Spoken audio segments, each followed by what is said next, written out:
Hey, what's going on, everybody? I'd like, thank you all for tuning in to the show. As always, I got my crew with me, Darnell and Tyler.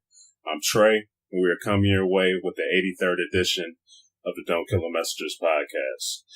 First thing we're about to get into for this edition of the show is we're about to start off with some boxing.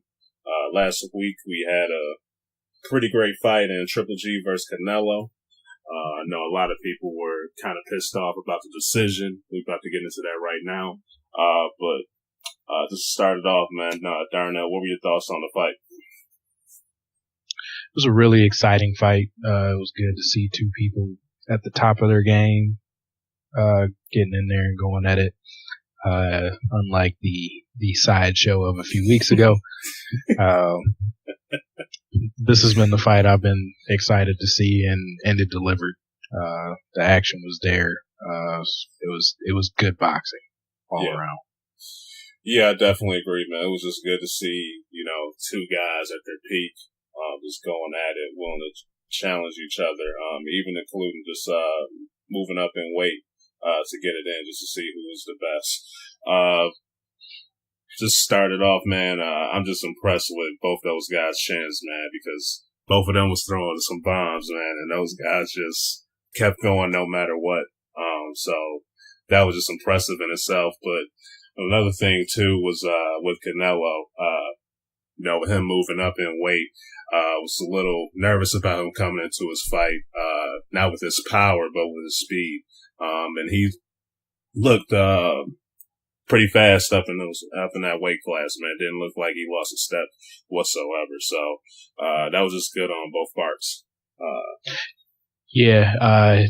Canelo's team, nutritionists and trainers, they did a great job getting him to put that extra weight on and not have a big speed drop off or anything. He looked crisp, and you could tell he was stronger too. Yeah, that was just. You got something to say, Ty? Yeah, I'll just jump in. I like, basically what you both have to say about the fight. Darnell kind of touched on it. Like these are two legit boxers. Like this wasn't, for the pay-per-view. This wasn't for the sales. This was for legit boxing. And, I saw, basically majority of the highlights and everything. And, I didn't see the fight live, but, I have it playing right now as well. Just the idea that this was basically for the boxing purist, while the other fight was for nothing more than entertainment value. And even though, I couldn't have picked either of these guys in a lineup, a week ago. Really, I couldn't. The only reason I think I know Canelo is from the beer commercials with Sylvester Stallone. Be bold. Yeah. That's the only reason I know who he is. But, it's the idea that I like to see, two, in this respect, two guys at the top of what they do, fighting it out. We're not watching, one guy in Mayweather fighting a guy who, didn't really have a chance in McGregor. This was for the purists. I think this revitalized something into boxing. The other fight, I don't think did a thing for boxing.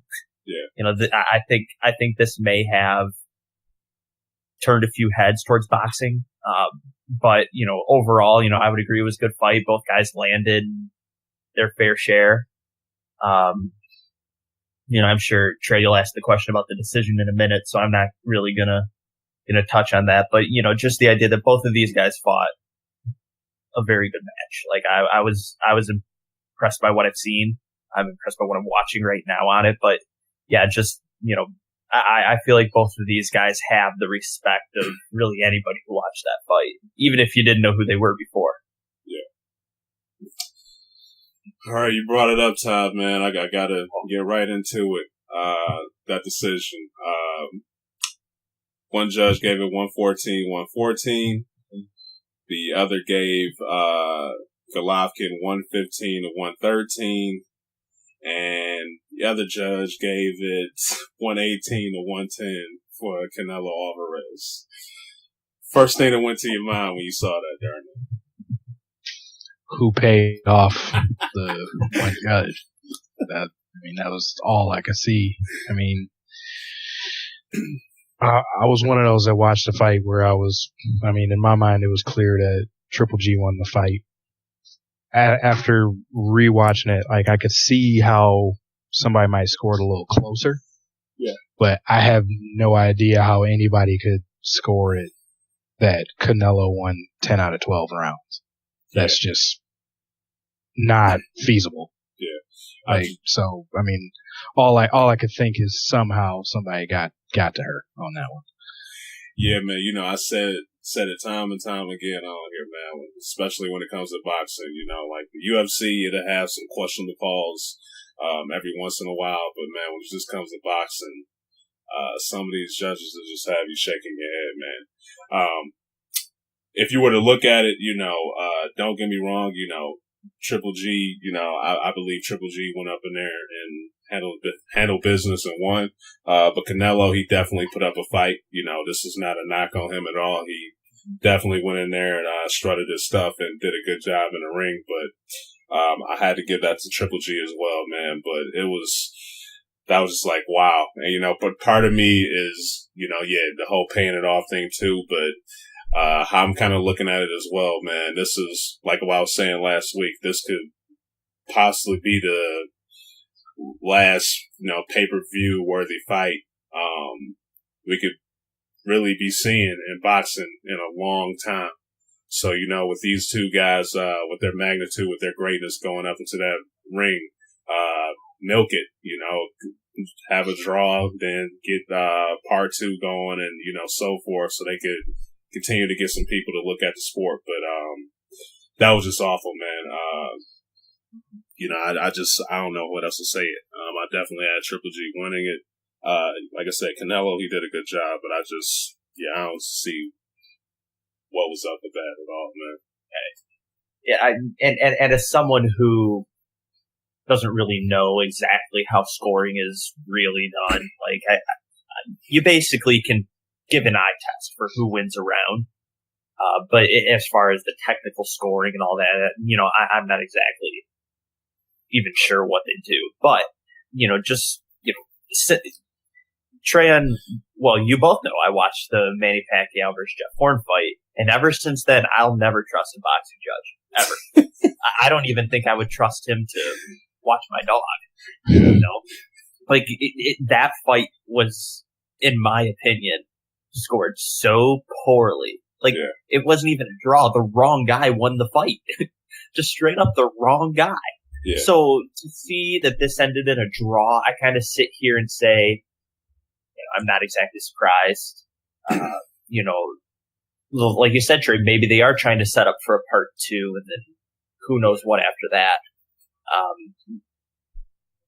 I don't think it would get the same hype in a part two, only because it's boxing. You know, we didn't see one guy win. I feel like if one of the guys were to win, part two could get hyped again. Like, we're watching, you know, and I hate to bring this up now, but it's not like we're watching John Jones knock out Cormier and then we're seeing another fight after that. You know, here we saw a draw. It was kind of very anticlimactic. It was very anticlimactic on how it finished with the draw. Yeah. And I just don't think that would get people really up and excited for a second fight. Now, if there was either a winner or a knockout, yeah, definitely a second fight would easily be there. I still think a second fight could do well, but I don't think the hype would be there. Yeah, like I've been thinking on that one, just like going back to what Ty was just talking about. You had that Pacquiao decision where, you know, everybody that watched the fight was sure Pacquiao won that fight, yet it went to Horn. Then you have this fight where at worst it was a close win by Golovkin, but I could see somebody scoring it where he probably won 9 rounds, yet you have a judge giving Canelo 10 rounds and it being a draw. Like, is boxing shooting itself in the foot? Yeah. Because if you can't trust your eyes watching a fight, or it can go that far the other way, buy a fight unless I'm sure whoever the better fight is will finish and make sure they don't get screwed. Yeah. And, just another thing, how I feel, about it. In this case, it was a draw. So, there's not a L or a win on their, win and loss column. But for me, how I feel, man, I know there was a female judge, but man, if I was a boxer, dude, I would, when I hear that, I would feel like just going out there whooping those judges' ass, man. I just think that's just one of the most disrespectful things that you can just do to a person in all of sports, really.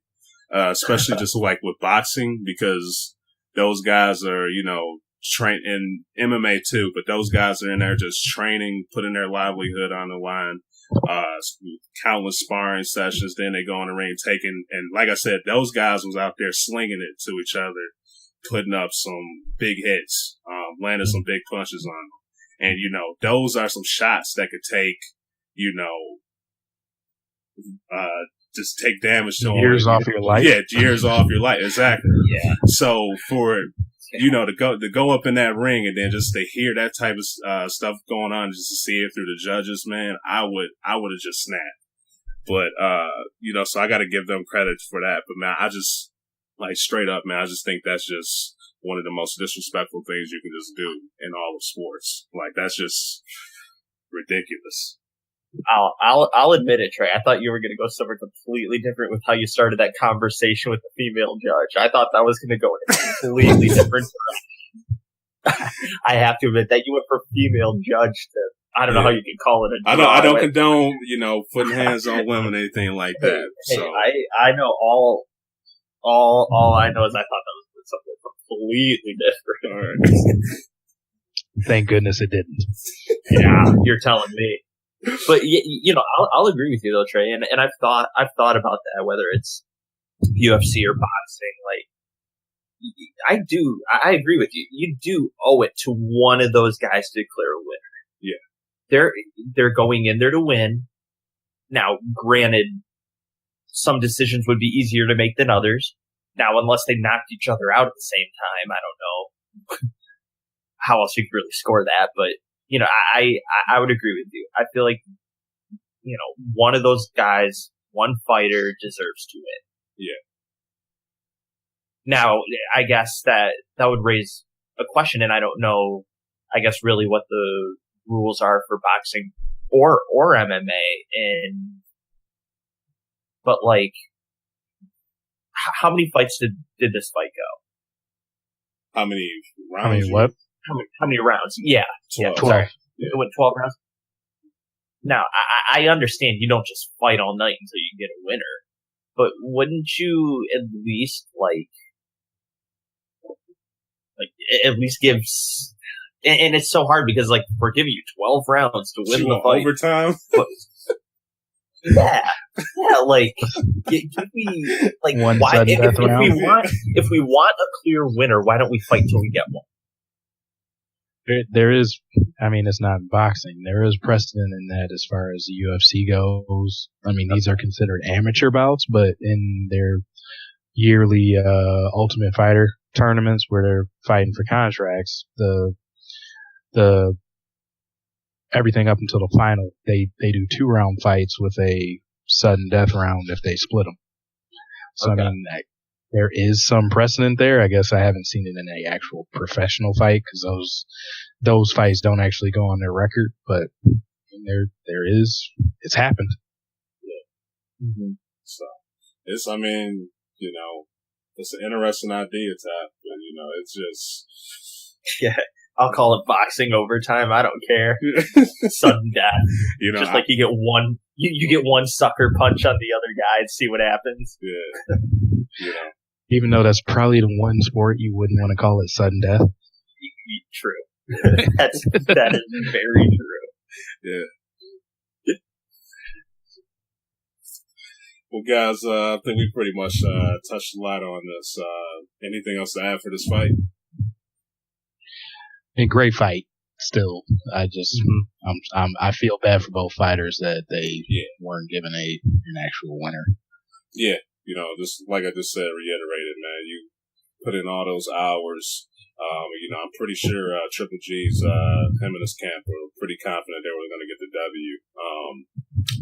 And it's a draw. But real quick, Darren, I was going to ask you. You said you felt it was close.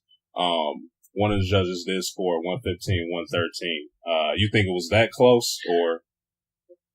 I personally don't. I'm still pretty comfortable with how I saw the fight, but depending on what you put more weight on as far as judging a fight, I could see I'm okay with his score. Yeah. I could see it, especially in some of those later rounds where Canelo got a little more aggressive. He was still against the ropes a lot and counterpunching a lot and was taking shots even though he was giving them. I leaned Golovkin still in those rounds, but I could see how somebody might a couple of those rounds. Yeah. Okay, that's fair. You had anything else to add, Ty? Nope. All right. Okay, up next, you said something? Yeah, I said it's not my forte, but... Oh, okay. Did a pretty good job, man. But all right. I try to mix it up, throw in some interesting ideas. Yeah. A punch-off. Yeah. That's what we'll call it. All right, up next, we're about to touch a little bit on the NBA. This is talk about Kyrie Irving. He had an interview on First Take. This is about the whole situation up in Cleveland. This is really like the first time he came out and really talked about it. So everything that went on with him in Cleveland and LeBron and whatnot. But guys, just what were your just thoughts on the interview that he gave? I mean, it was good that he allowed himself to be asked questions, but I felt like I needed a Kyrie translator to try to pick anything out of it. Yeah. He might as well have just pleaded the fifth, huh? I needed the decoder ring for you could tell he was trying to get certain things across, but just not verbally saying it. Yeah. And just some looks he would give. But I mean, there were some things you could glean off of it. I'm not sure how much he helped himself because, truth be told, I felt like he was an a-hole to Max Kellerman. Just trying to treat it like it was a moron talking to him or something where he's asking valid questions. But, I mean, it was clear that there was some kind of beef between him and LeBron. Just by how much he avoided trying to say anything in regards to LeBron, yet he was quick to say how he loved the other teammates and all that kind of stuff. It had its good parts, it had its bad parts, but I don't think we learned anything especially new. Yeah. Before you get your little 2 cents in, Ty, you guys felt as if he probably would have just been better off just kept him quiet, or? To a point, I kind of feel like it wouldn't have really mattered. Like, we all kind of had that sense that he was getting fed up with everything going on in Cleveland. So, I mean, for him to come out, I feel like he just says what we all kind of assumed was the case. And I wouldn't have cared either way whether he stayed, under the radar, if he came out on, like here First Take or any other show. I just feel like he kind of came out with what we all assumed was happening anyway. Yeah. And also I think some true colors. Well, here I'll talk about that in a second. Okay. Well, you had anything to add to what he said, Darnell? No, I mean, just kind of, it was there. Like, it was entertaining TV, I guess. But like I said, he was trying to come across as thoughtful about things, but in trying to seem coy, he just kind of, like I said, kind of hurt himself a little bit, just being a little bit of a toolbox. Yeah, and two moments, I guess, to back that up there, Darnell. Max, at one point, Max Kellerman asked Kyrie a question, and Irving's first response was, "I think you just care entirely too much." Yeah. And then there was a second instance when Kellerman asked Kyrie a question, and he said, "I'm sorry, that absolutely made no sense." Well, when he kept, I don't know what that means as far as playing second fiddle or being a second class citizen. Yeah. Like you apparently had good enough grades to get in at Duke. So either you're embarrassing a very highly regarded university, which you probably already did, thinking that the Earth is flat, but apparently you don't know what statements that are hundreds of years old mean. Yeah. But I think this kind of also showed us like how, and I want to choose it carefully, but how into himself Kyrie is. The report, came out a few months ago that, he was looking to get traded. He's ready to be quote unquote the guy on a team. And this interview with First Take really showed me nothing more than he wants it to be about him now. And he is like not going to let anybody get in his way. Mm-hmm. Like if it's not about him, he wants nothing to do with it at this point. So well, I was saying, if he would have been like, just like, if he would have said it basically how you said it there and stuck to it, I'd have been perfectly fine with it. Like, I'd say the one part of that whole interview where he said kind of his truth, and I was like, I totally agree with him, was when Stephen A was like, "Did you or your people talk to LeBron at all before you got traded?" Yeah. And he was like, "No." And then he asked why, and he was like, "Why would I have to?" I was like, "Yeah, good with that. Perfect." Yeah, absolutely. In a sense, I think, with him and the beef with LeBron, that was just his reaction, him having problems with LeBron. But other than that, in a way, I kind of did feel like him, but how many players have we seen get traded by the GMs and whatnot, and they found out through watching ESPN or somebody else telling them? So, in a sense, with him being a player, it's like, this is a business. But I do believe, just with the beef that he got with LeBron, that's why he did it. But really though, because all the reporting when LeBron went back to Cleveland, he didn't even tell D Wade, and that's supposed to be his ace. His boy. So why would somebody have to tell LeBron that they asked for a trade? Like, I know he's the best player in the world, but it's like, he's not Kyrie's wife or mom. So I don't think that's news he needs to know. Yeah. And also on top of that, like, as much as we say, LeBron's running that front office, he isn't the front office. Like, he's not, LeBron isn't the guy going out negotiating trades. Mm-hmm. Even though LeBron may have a big say in them that come to Cleveland. But, I mean, I agree with Darnell. Kyrie had no reason why he would have to tell LeBron James he wants to be traded. Yeah. Like that's basically LeBron being a babysitter to the team and feeling like he has to be in control.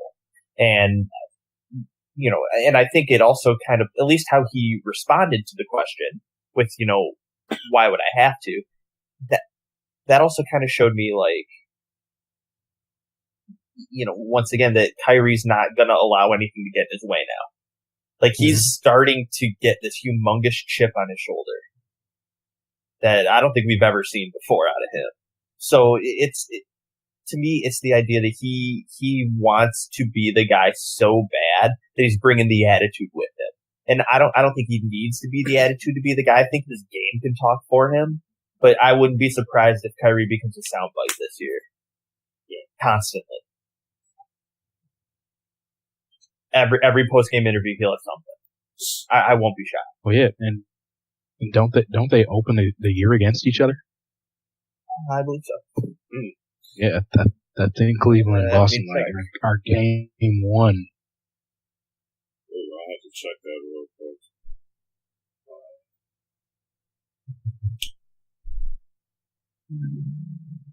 Cleveland Cavs schedule. They play October 17th, but I don't know if that's the season opener. Yep. Yeah. So we don't have to wait long Cleveland. Yeah. So it's going to be interesting to see for sure. Yeah, it is. Yeah, it'll be fun. That's for sure. Yeah. Well, all right, guys. Anything else to add for Kyrie Irving? I mean, with everything said there, I do still think Kyrie probably made the wrong choice. He's probably not.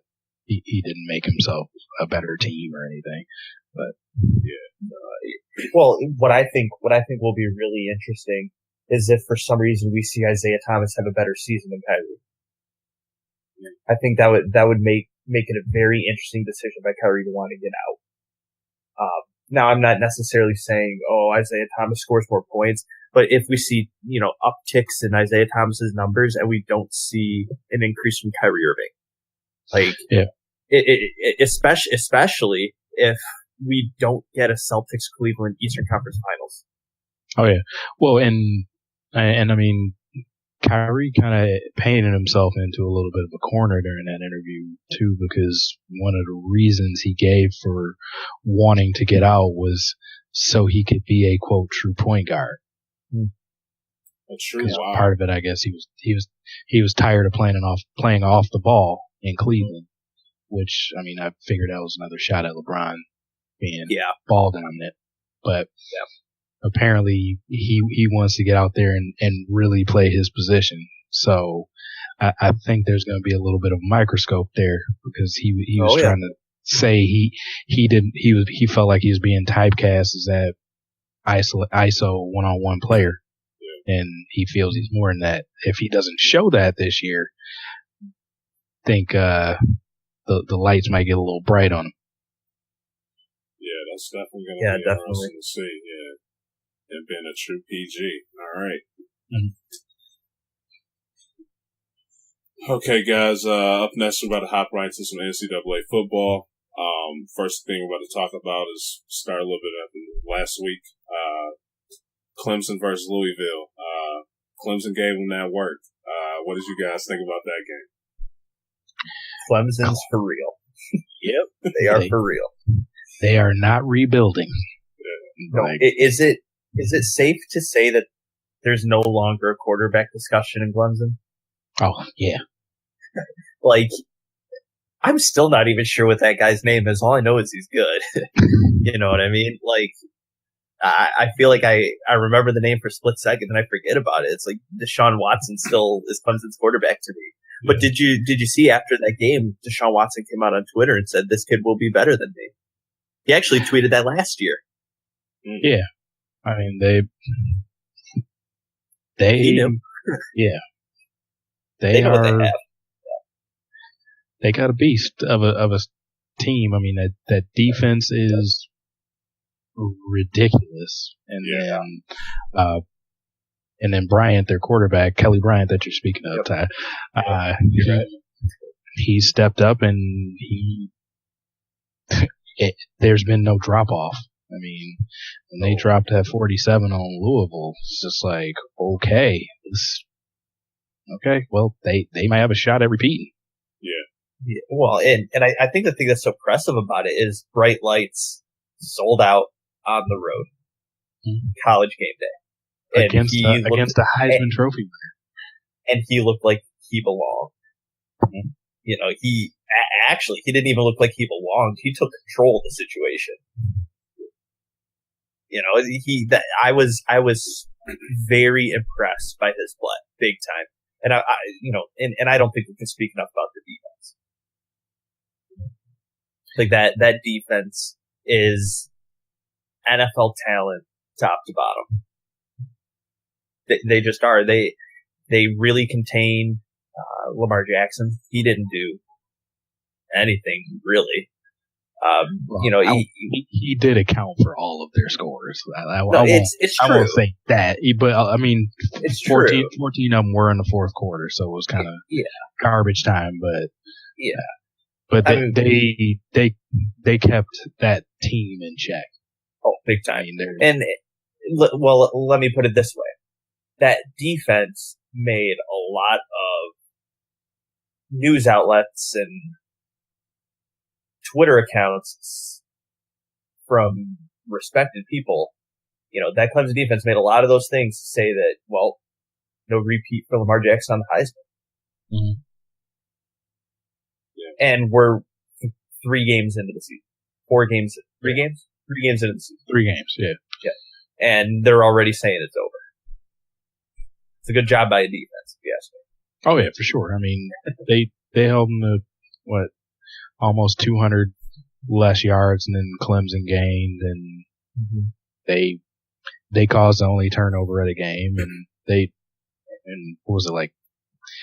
Their leading rusher only had 64 yards, so yeah, Clemson is for real. This was not the end of a great run last year. They're still here, and they got the taste of championship gold, and they want to go back after it. Yeah, definitely. And how much of that credit should go? Well, a lot of that credit should go to Dabo Swinney and the coordinators. They're still calling great games that play to the strength of this defense and offense, and they're making look like he's been in the system for 3 years. He's a 4th-year starter. Mm-hmm. Now, we all had Florida State winning the ACC. I changed that. Y'all changing it now. Y'all think it's I think around the table that's a yes. Well, right. I mean, you still pick in Miami? Yeah, dude. I roll with Clemson, man. Okay, I was gonna say a lot of stutter in there. What's going on? Yeah, I hate to go against them, but this is Clemson's to get. So yeah, they're looking like the real deal, and I don't think there's really an argument. Yeah. All right, we're about to touch on next is LSU. That was upset of the week. I was not expecting that. They lost 37-7 to Mississippi State. What have you guys' thoughts on that debacle? Well, I mean, Mississippi State is trending up. I don't want to just take credit from they're looking like a good team. They shot up the rankings. They're 17 in the AP and 19 in the coaches poll for this week. But LSU just,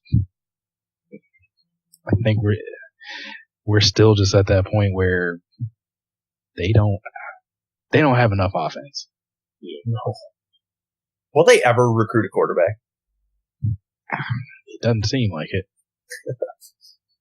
Manetti-O. Yeah, and then losing guys that just made it worse for him, and as much as that team probably loves Ed Orgeron and just how much he just seems like a perfect fit as far as coaching them, you can't lose games like that. Yeah, no, not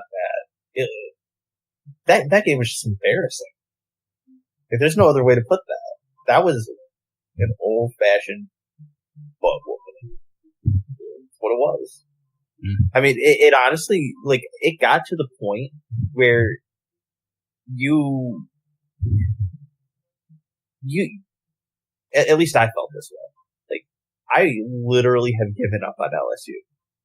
A team that played for a national championship 10 years ago.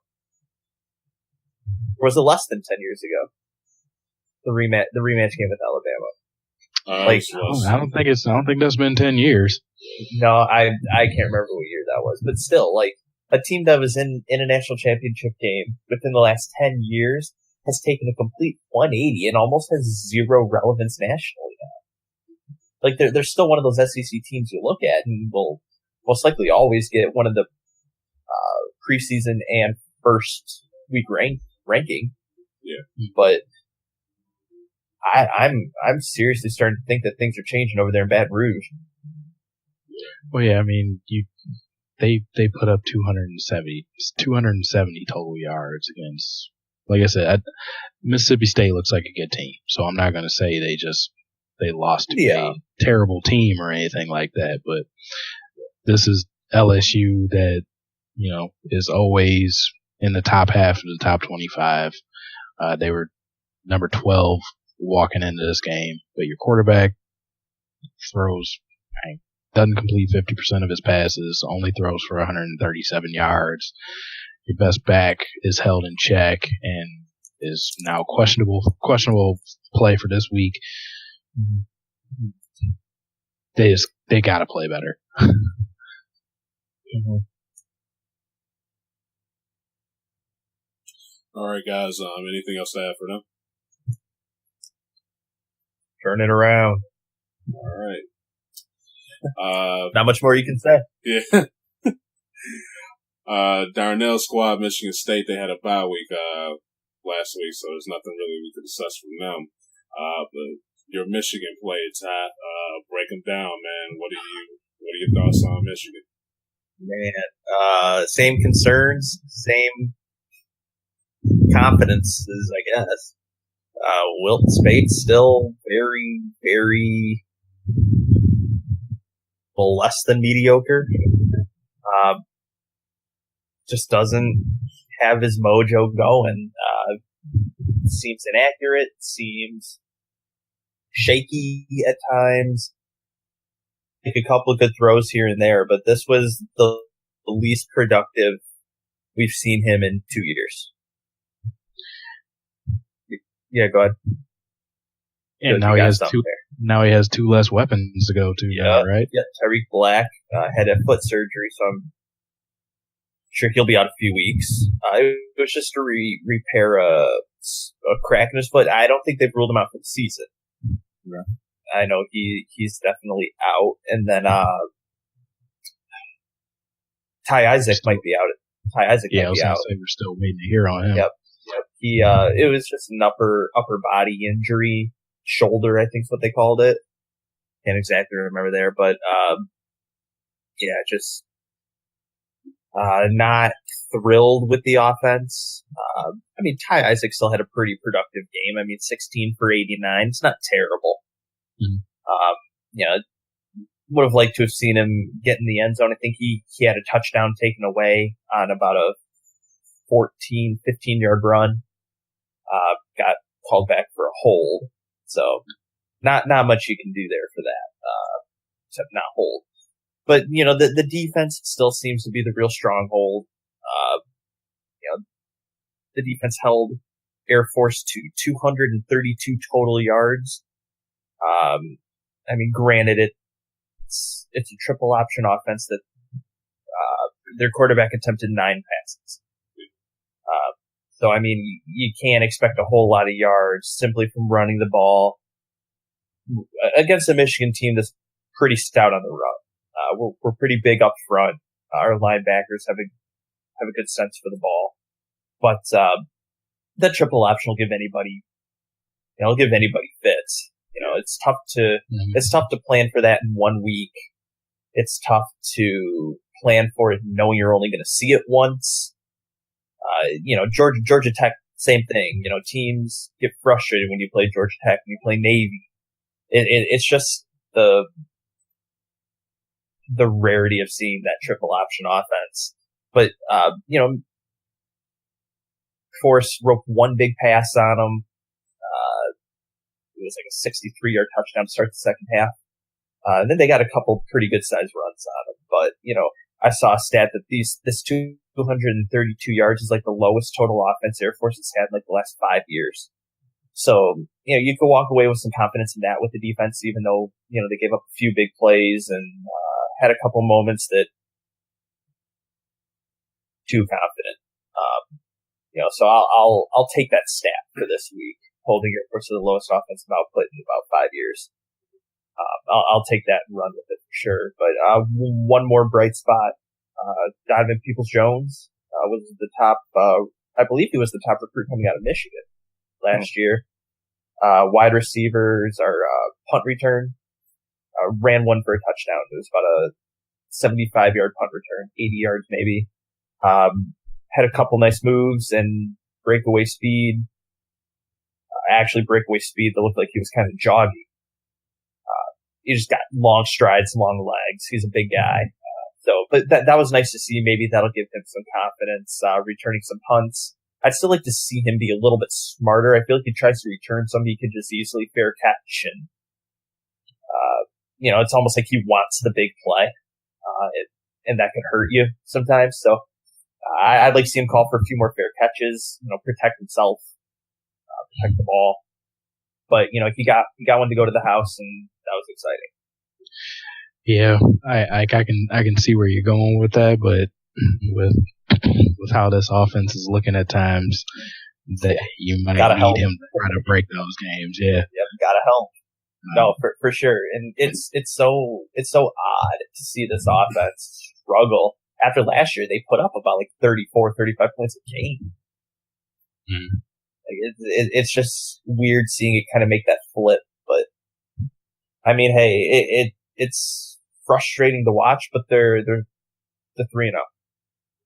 I don't still getting W's. No, you're right. And at this point, you want to get into conference play undefeated. You want to, at some point, just winning by any means necessary is more important than winning big. And, once that college football ranking starts coming out, it's really just win. Because if you get down to the end and you have one loss, you have one loss or less, you're either in the playoff or you're right there to be in it. Yeah, I'll take 3-0 for as rough as this offense has looked. I had someone, voicing their concerns with Wilton Spate to me last week, and not last week, but after the game, and I told him I don't think this most recent Broncos team that won the Super Bowl is complaining that Peyton Manning was their quarterback. They were talking about how good their defense was. And everyone's aware that defense won that Super Bowl. Very mediocre, but he managed the game. And for some reason, I'm paralleling that to this Michigan team right now. We have a quarterback that can just manage it and do enough. But the defense is going to have to carry this team. And if that's the case, hey, that's fine by me. The defense will just need to keep this pace up. I can see the parallel there, but with Spade, he's going to have to stop giving it to the other team. No, yeah, and I completely agree. I'm not saying he can just do this all season. He still has to clean it up. But I guess the positive there is he didn't have I don't believe he threw an interception last week. So that's true. Baby steps. I was just about to ask you, man. I should have added this to the pickles, but your squad that played Purdue this week, man. Purdue's been looking pretty good. Are you nervous at all? I don't think nervous is the right word, but concerned. Okay. The reason I'd be concerned is, like I said, this offense from Michigan hasn't done a whole lot to speak of. And the one thing I think Michigan can't allow themselves to do this weekend is let Purdue hang around. Michigan's on the road. It's a late afternoon game. It's a 4:00 start, I believe. So I just don't think they can let a team hang around. They kind of let Air Force hang around. They let Cincinnati hang around. I just hope that it doesn't become a habit that they play down to their opponents. I'd like to see them get out to an early lead, hold it, maintain it, grow on it, and actually look like a top 10 team. But on the road, it'll be a tough game. Like you said, Purdue's been impressive. They've turned a lot of heads. I don't think they can let Purdue hang around, especially into the fourth quarter. right. Anything to add on that, Darno? Nope. Okay. All right, we're about to talk about your squad, man. Next, they got Notre Dame this week. Just what are your thoughts on this matchup? This is a measuring stick to see for a reasonable season, or are we still going to struggle this year? This will probably be this is the biggest matchup yet. I mean, they've been taking steps up in competition from the first 2 weeks, had to bye this week, so I don't like early buys, but I mean, maybe it helps out in preparation for playing a Notre Dame team that looks to be on the rise as well. Another a team that's also coming off of a very bad year. I like the matchup. What they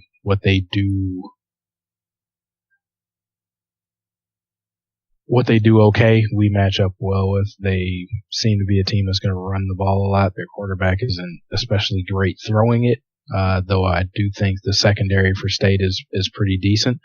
But it's going to be a lot of running, I feel, but, we've been pretty stout, as far as stopping the run. So I do like that matchup. So I think it comes down to how well we stop them running, and then it goes back to Lewerke and company being able to manufacture some points.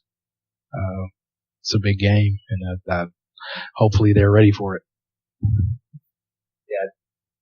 Yeah, definitely. You know, I've preached this to you before, and I mean, you know it just as well as anybody else does. The name of the game for Michigan State's always, time of possession, and I think they're going to have to run the ball and run it effective.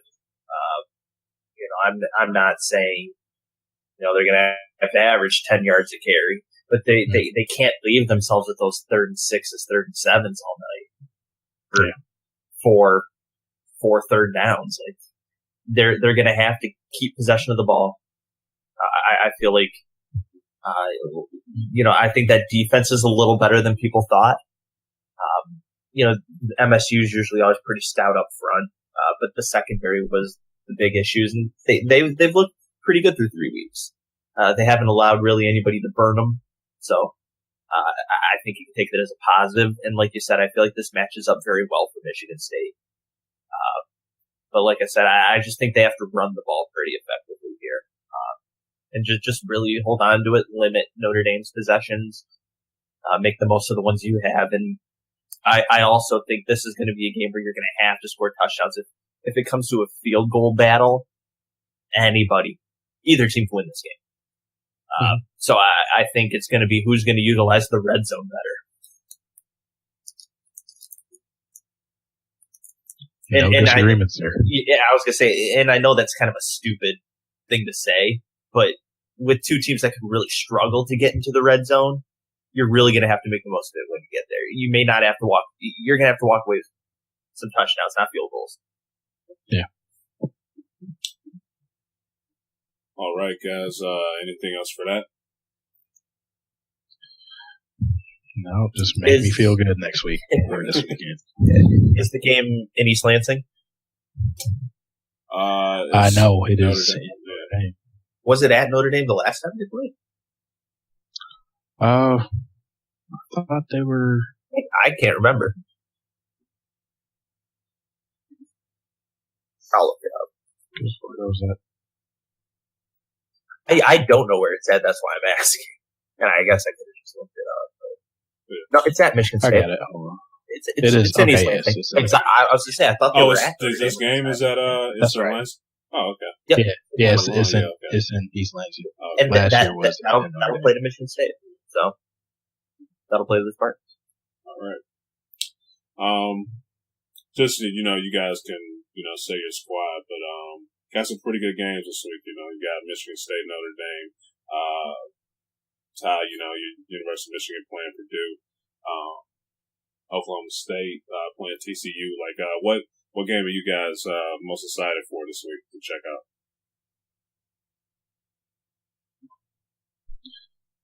Well, I mean, outside of watching the State Notre Dame game, I think it is that Oklahoma State TCU game I'm looking forward to. Oklahoma State's been points down on everybody.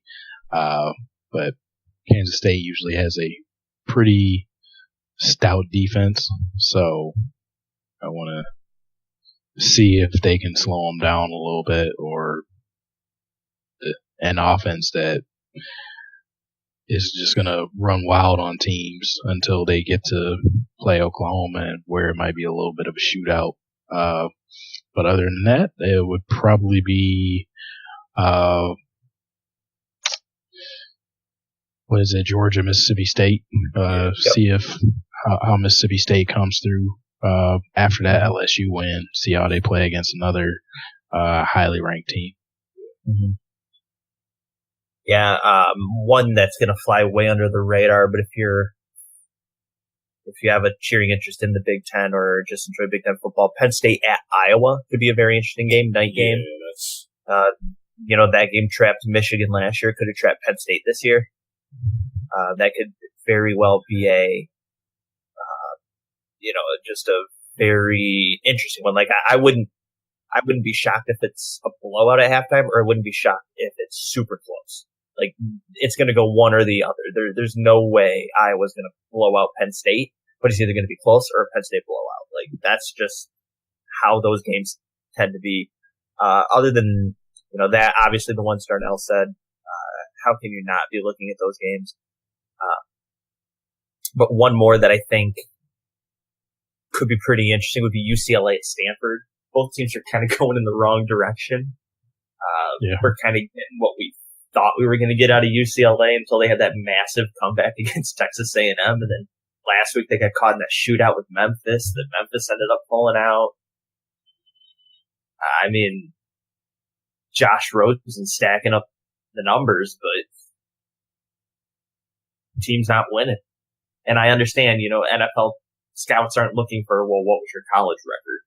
But, I mean, you tend to get remembered by how your team's performed in college. So, it'll be interesting. Both teams need a win. Stanford's at home. I think that game could be very fun.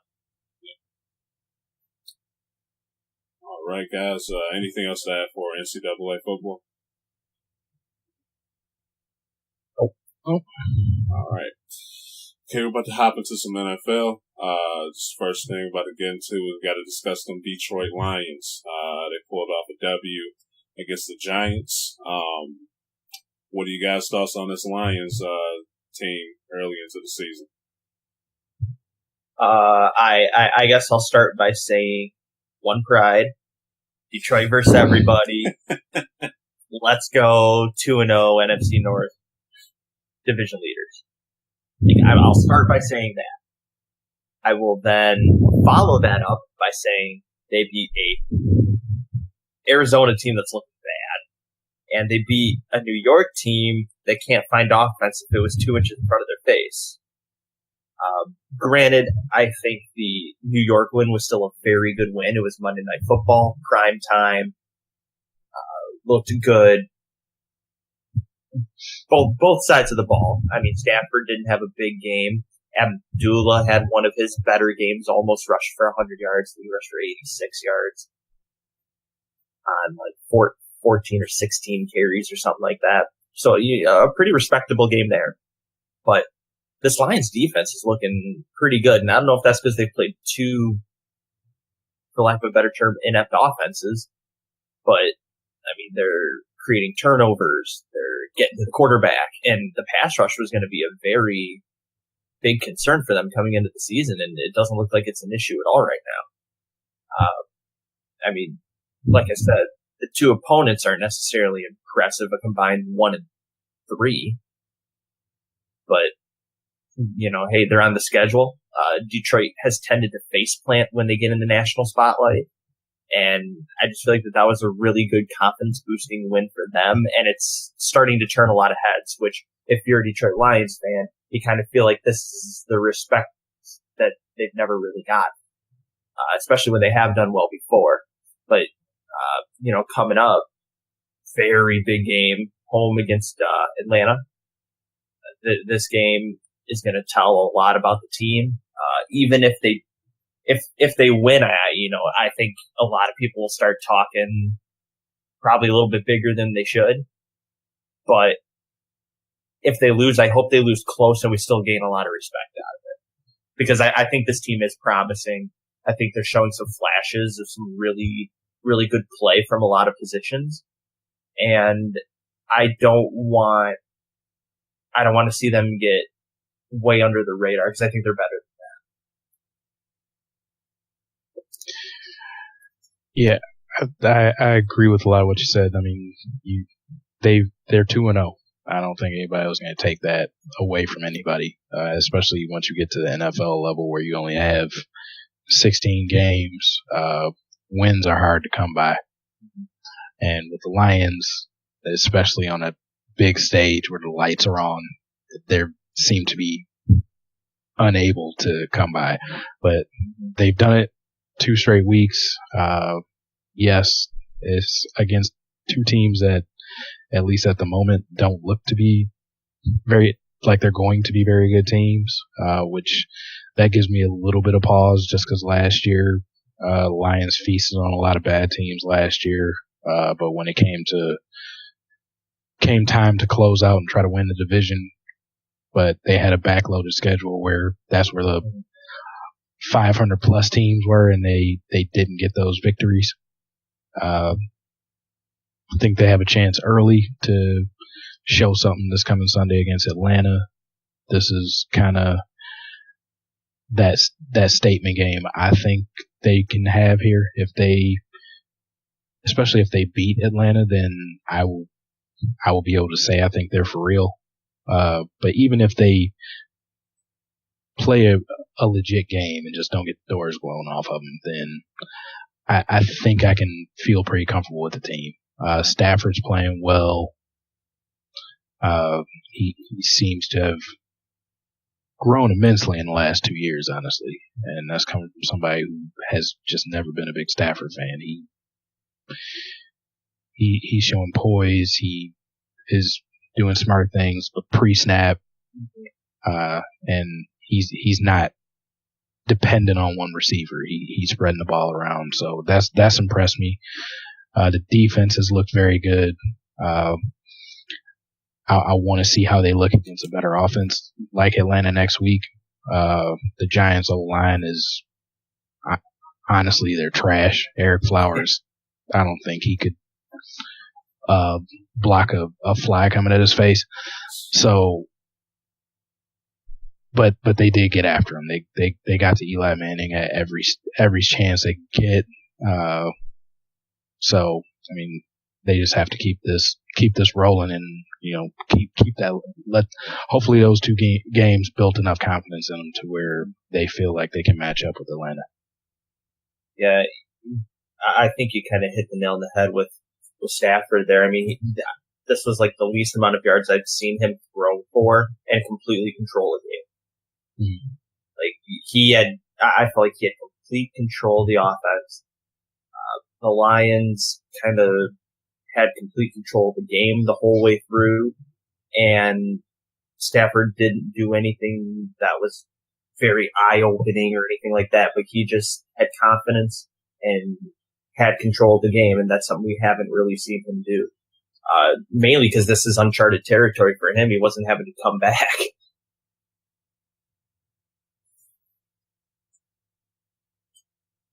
All right, anything else to add for the Lions, guys? No, we see if it's real or not probably this weekend. Yeah. Say ATL. All right, up next, we're about to talk about the LA Rams.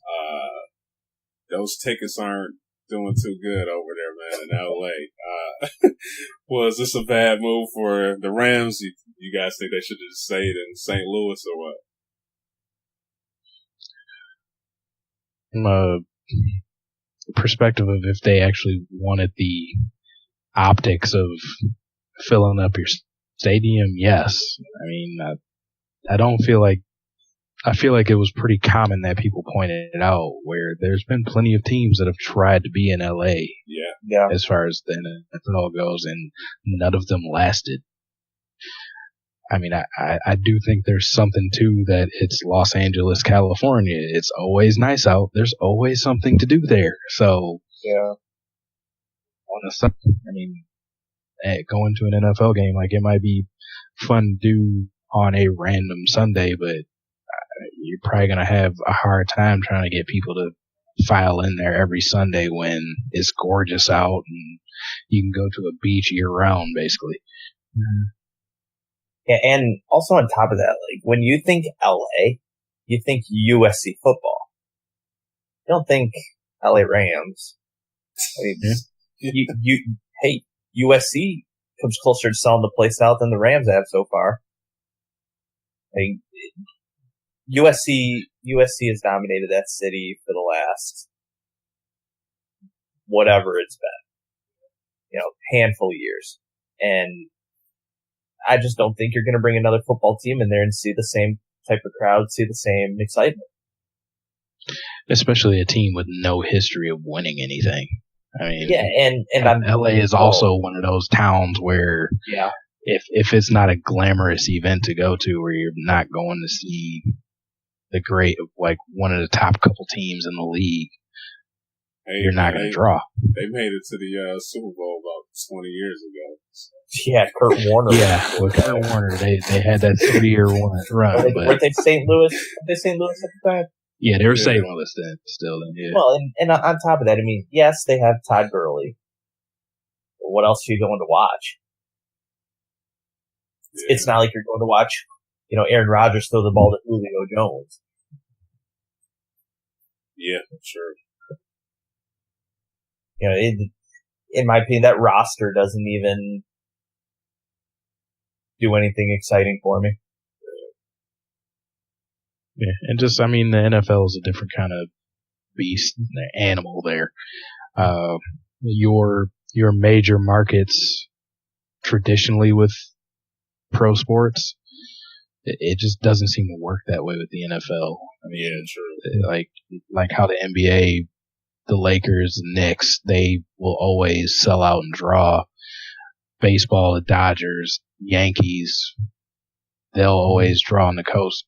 But, I mean, the Giants, yeah, they get a lot of fans in there, but, I mean, just LA has just never worked for the NFL. It's basically, you got Dallas, that is your prima donna team. Bad or good, they're going to always sell out and always be nationally relevant. Yeah. Mm-hmm. All right, guys, anything else to add for the Rams? Would you guys be surprised if they move again? I mean, it won't be soon. They got to give it at least like 5-6 years, I think. Yeah. But no, I wouldn't be shocked, just because history has shown that this doesn't work. Yeah. And then I guess a little looking into the future, will the Las Vegas Raiders work? Do you guys think that we'll see similar crowds like this? Or do you think we'll actually see a turnout?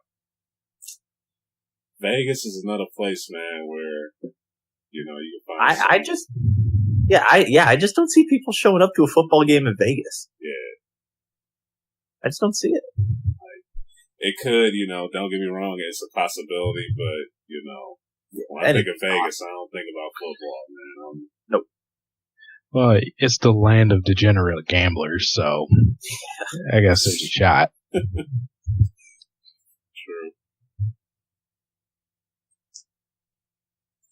All right, guys, to close this out, just about to get into some of the players for this week. I know you guys are big on fantasy. Just what are some players in the league that you are expecting to have a breakout week for week 3 in the NFL? My teams are 0-2. Don't talk to me about it. Dang. Well, okay. Let me put it. Let me at least put it by saying I lost my week 1 matchup by 5 and my week 2 matchup by 6. So in like both of my leagues. Well, no, I got blown out once week 1 because the other guy had Kareem Hunt and Tyreek Hill and Antonio Brown. So anyway. Yeah, tough, right? But yeah, I don't know. It's always hard to speculate who's going to have a big week. You know, you could look at things like the matchup, how the matchup ranks, you know, all this and that. But there are just some teams that just aren't performing very well right now. Therefore, a lot of players' fantasy values are very low. You know, a couple players I would mention there, like Michael Thomas, through 2 weeks, he hasn't been super impressive. Doug Baldwin hasn't been very impressive.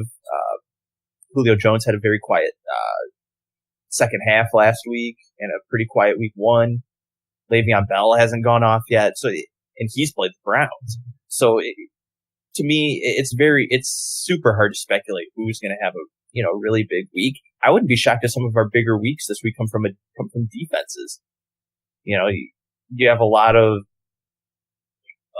defenses with opportunities to score big. The Packers play Cincinnati, whose offense hasn't done anything. Anybody who's played Houston can have a big week. The Jets could have, if you're playing against the Jets, could have a big week. You could always have a big week against the Bears. As weird as it is to say, I feel like we're going to see a lot of points out of defenses this year. Yeah, things seem to be trending that way. But I guess if I have to call out a couple names where, based on looking at who they're playing, they probably should have breakouts this week after starting slow. One, you mentioned Ty. I think Bell finally has that breakout against Chicago. It's another bad team that he's playing, and he's had a couple weeks now to get back into the swing of things. So I think this is the week where we have that normal Le'Veon Bell game. And on the other side, I say Cam Newton, since he is going up against that god awful Saints defense. I think this is where he gets to let loose and do some things. Yeah. So then who do you think becomes the biggest beneficiary of Cam Newton getting a big week? Is it Kelvin Benjamin? Do we see Christian McCaffrey maybe hit the end zone? Like who would you say tends to be one of the bigger beneficiaries? I think it's probably going to be Benjamin. Yeah, it would almost have to be big target. Yeah. Especially since they lost Olsen last week. Yep. You know, that definitely opens up some targets for someone like Benjamin big time. And so I guess since Darnell named a few names, if I have to put a name out there, I'd probably say Russell Wilson. He's had 2 really poor weeks, playing the 27th ranked he's not playing the 27th ranked defense. The player I'm going to mention because of that, Doug Baldwin. They are 27th against the pass. So, I see Doug Baldwin and Russell Wilson both having a nice week. Week 1, they gave up 2 touchdowns to the Raiders. Last week, the Titans gave up 1 touchdown to the very terrible Blake Bortles and that offense. So, yeah, I can see Seattle starting to click a bit on offense, and I think Russell Wilson has a pretty nice week.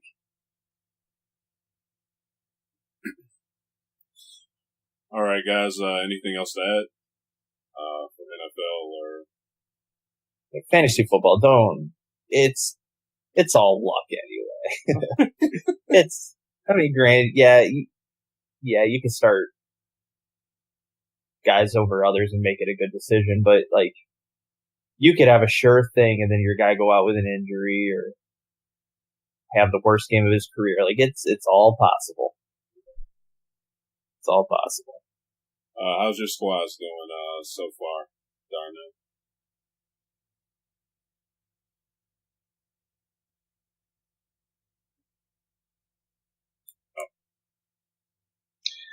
I am 2-0 in both of my leagues. Highest point scorer in one. So my esteemed drafting skills are paying off already. All right, man. Ty, you might need a mentor for that next year, man. Well, that's true, but my brother and I are in a league 50-50.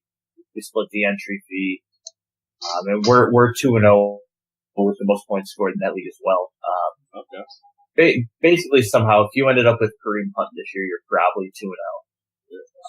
But like I mentioned a minute ago, a lot of usual fantasy studs haven't performed yet. So a lot of teams can still turn it around. Season's not over. Still early. Yeah, still very early. All right, guys, y'all ready for the pick'ems? Let's do it. All right, for NCAA, Tiles in last place, 12-17. Fake news. Yeah. Fake news. After this week, fake news. Yeah. And me and Darnell, we're tied for number 1, 13-17. NFL, seems like we're back on that bullshit from last year. Starting off, I'm 4-11. Tyler's 5-11. Darnell is over 500 with 6 out of 11. So me and Ty, we got to step our games up on this. And this is the week. Yeah. Hey, quit trying to drag me down to you guys with your sub 500 play. Hey, if you can't beat them, hurt them. Yeah. All right. For NFL this week, I try not to pick the same, teams and everything every week, even though I've got a couple in there. So, started off our pickles. We got game of the week, Cleveland versus Indianapolis. I will admit it. I think in terms of fantasy football, both of these defenses could have a pretty nice day. And probably the lowest scoring game we'll see all year. It's a possibility. Yeah, but honestly here, a part of me actually really wants to pick Cleveland. Like, Indianapolis has just been that bad. Literally handed Arizona a win last week. Yeah. Give me Cleveland. I was gonna say it's not part of me. All of me is picking Cleveland. I'm not rolling with Tolzien anywhere. Well, it's Brissett now. Oh yeah, that's true. But it's his first game. But yeah, I'm still rolling with Cleveland. I'll take Cleveland. Yeah, give me Indianapolis, man. I'll just go against the grain. It's good to know your football knowledge is the reason you're making that pick. Up next, we have Oakland versus Washington. Yeah, I haven't seen enough out of Washington yet, especially passing the ball. Give me Oakland. They played a little better last week, but I'll agree. I don't think they got enough. They can possibly make it a shootout, but I just think Oakland has a little too much for them with their offense. Yeah, give me Oakland as well. Up next, we have another instant classic. We have the Rams versus 49ers. Rams. Yeah, Rams defense is they should be able to win this game. Yeah, give me the Rams as well. All right, and then up next we have ATL versus Detroit. This will be the game where Detroit can really show people that they are for real this year. Who you guys got? Do I want to pad my stats or do I want to be the homer? Hey, you already said Detroit versus everybody, sir. I know. Yeah, give me the Lions. No regrets. No regrets. Give me the Falcons. I'm sorry. No, you're not. Sorry, not sorry. Yeah, give me a Hot Atlanta as well. I just think they're a little bit too much for Detroit.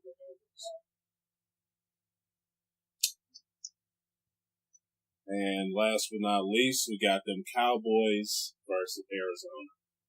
Give me the Cowboys big. You give me Dallas. Trey, you better pick Arizona. Yeah, give me Dallas, man. Give me Dallas, man. Bad luck, Charlie. If I lose this one, I won't be mad either way. So. Well, yeah, you'll probably just pick Dallas the rest of the year. I try not to pick the same teams every week. Dallas. Oh man. All right, NCAA. I decided to add it, so we're gonna go University of Michigan versus Purdue. I think this is gonna be a good game to watch. That being said, give me Purdue with the upset. Yeah, give me Michigan. I'm kind of leaning with that upset too. I'm going with the Boilermakers. Ooh, all right. free win. All tied up on the overall count. All right. Up next, we have Iowa versus Penn State. I think this will be another good Big Ten game. Penn State. Yeah, going with them Nittanies. They're not messing around. All right, I got the Nittanies as well. And we have TCU versus Oklahoma State next.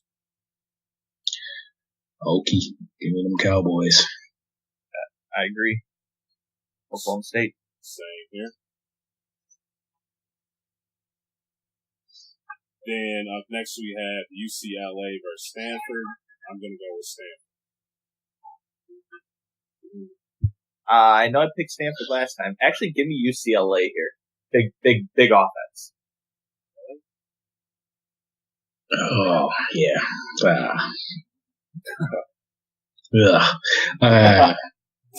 Give me UCLA.